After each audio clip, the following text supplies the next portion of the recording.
Hello and welcome back to another episode of my Football Manager 2022 beta save with Leicester City. We've been very busy in the January transfer window, and now that you've both liked the video and subscribed with notifications on to show your excitement, let's get stuck into the transfer business. We finally managed to get rid of Filip Benkovic, yay! Albeit only on loan to Cruz Azul, but they're paying us full wages.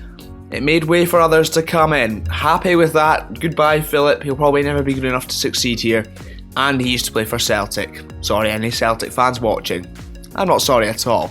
We managed to sell homegrown talent Hamza Chowdhury. He had 1 year left on his deal. He was on about 60 grand a week. And he's probably never going to be quite of the calibre to make it here, especially if we're looking to kick on to be a Champions League club, possibly challenge for the title. We managed to get 12 million quid for him, which with a year left on his deal is pretty good. Only featured 9 times in the league for us. A homegrown talent might harm us in terms of registration for European competitions, but we need the money and we need to improve our league status, so thank you and goodbye Hamza, but glad to see Newcastle are spending that money well. First in the door was Boubacar Kamara. Yes, we've got Boubakary Soumaré and now we've got Boubacar Kamara. We agreed to sign him on a pre-contract deal at the end of the season, and then we sold Chowdhury, and I realised we should probably have a backup for Wilfred Ndidi. With the option to buy him now for 3.2 million. He's worth 33 to 43 million. It already makes perfect sense to bring him in for 3.2 million.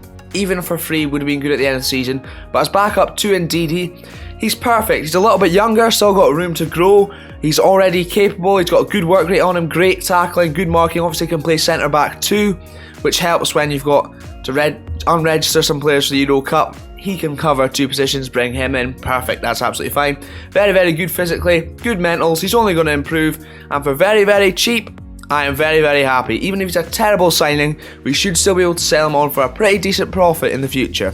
And if you've been around on the channel for a while, you will recognise this man from my Aberdeen save a wee while ago. Francisco Concha is back with us. He's on loan from Porto, we're only paying 4 grand a week, I believe, 4.4 grand.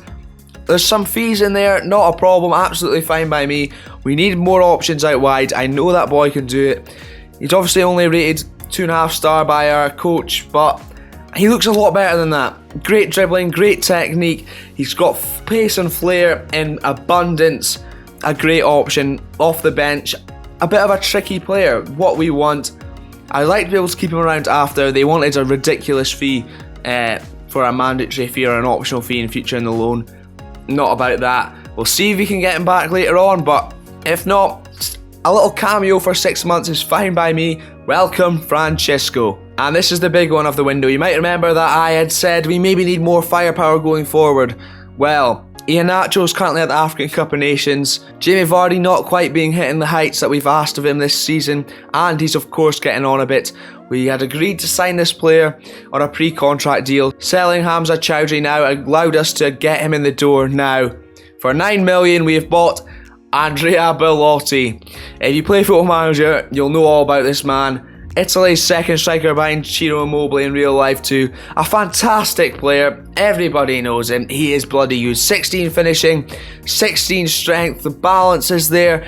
I mean, the mentals are insane. We bought him for 9 million, already worth between 42 and 51 million, on less money than Aaron Ramsey and a lot less injury prone than him. If we are to get our place in the top 4 by the end of this season, maybe a little bit better, he could go a long way in helping that. But let's have a look at the league forms, let's see how things have been going. The answer to that is not great. We've only won 3 games since you last saw us lose to Arsenal. We drew with Galatasaray 3-3, and then back-to-back 3-0 defeats, one to Brentford and one to Man United. Not sure which one hurt more, indeed he getting sent off in that game again. So he's our most booked player and most red-carded player, if that makes sense. We then lost in the quarter-final in the Carabao Cup to Leeds United. It had all gone pizza on, ladies and gentlemen. Wolves, another defeat before we got back at Leeds in the league. 2 back-to-back 3-1 wins, and then a 3-1 defeat to Reading in the FA Cup. Yeah, it's not great. But we got back to winning ways against West Ham, which leads us perfectly into today's games against first place Liverpool and then Tottenham as well. It was going to be Man City, but there's been a rearranged fixture. That's absolutely fine. Oh, I've just realised that's way after the international break. This is going to be fun. It's not even the international break, it's the winter break. Oh, I've not thought this through at all. We're just going to be playing Liverpool in this episode, as it turns out, as I am very, very tight for time in terms of recording. We'll maybe come back in the next episode with those two big games afterwards, Tottenham and Man City. Great planning as always from me. A quick look at the league table. We have dropped down to 5th, only 6 points behind Liverpool, who lead, and 1 point off the Champions League spots. We can still get there. I believe that we will win. Probably not against Liverpool though. But our new signing, Andrea Belotti, goes straight into the starting lineup against Liverpool. With Maddison and Barnes in support, both have been very, very good in the latest few wins. Ramsey, Soumare and Tielemans in the middle of the park. Soumare's come in Ndidi's absence and done pretty good, to be fair.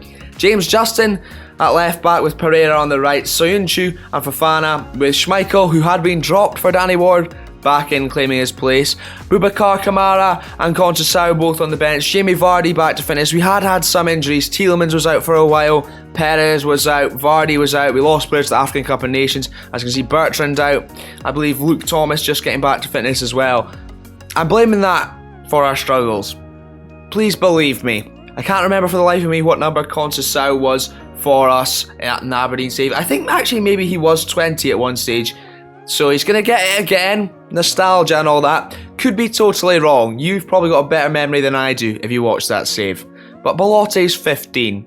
Can't give him number 9. It's Jamie Vardy's. Yep, Liverpool still scary good. I don't like it at all. I also don't like that Curtis Jones is on the subs bench before Adrian.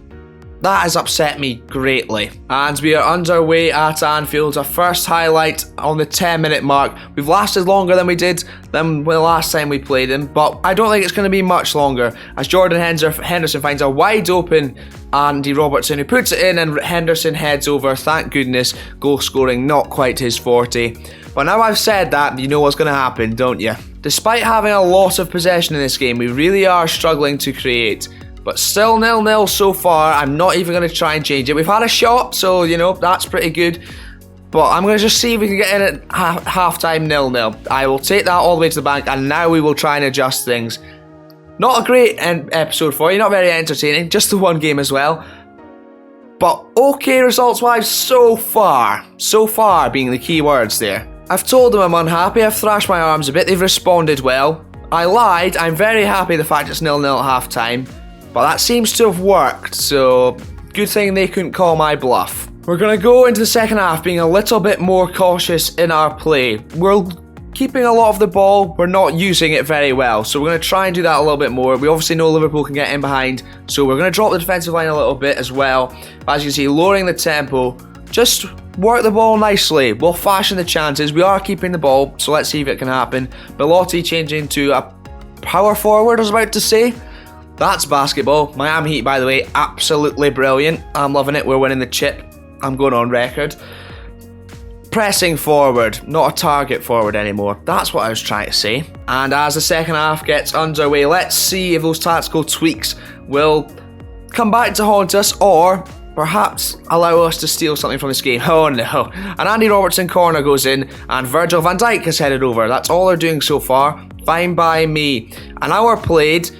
This is okay. Very, very boring in terms of an episode, but good for me considering how bad we've been recently. Now, Liverpool perhaps not expecting this, but we are going to go to the more attacking 4-3-3. Harvey Barnes is going to be up in support of Jamie Vardy. He's been brilliant up top, weirdly, without Vardy through injury and Iheanacho through the African Cup of Nations. So he goes up there in support of Vardy with Belotti. Let's see how they get on. And Kamara comes on for his debut too, allowing Tielemans to push slightly further forward, with Ramsey and Maddison both dropping to the bench. Little less than 20 minutes to go. Let's see how that does for us. We've not had a shot on target, but I'm kind of okay with how it's going so far. It is Liverpool, we do know if they had the quality to punish us, but nothing happening as of yet. This is very boring. Belotti with what can only be described as a debut to forget, delivering a 6. He only got signed today, to be fair. I only activated the buy now thing after the pre-contract on the day of the game, so no wonder he's probably very confused, just flown in from Turin. ended up in Liverpool. He thought I signed for Leicester. Why am I in Liverpool? And then got chucked straight into the team. But anyway, Patson Daka is going to come on with, well, about to go into added time. Let's see. Anything else going to happen? No? Nothing at all. 0-0 away at Anfield is a pretty good result. Terrible episode. I apologise. I really, really do. But I will take that all the way to the bank. Boring, boring Leicester. We didn't even have a shot on target.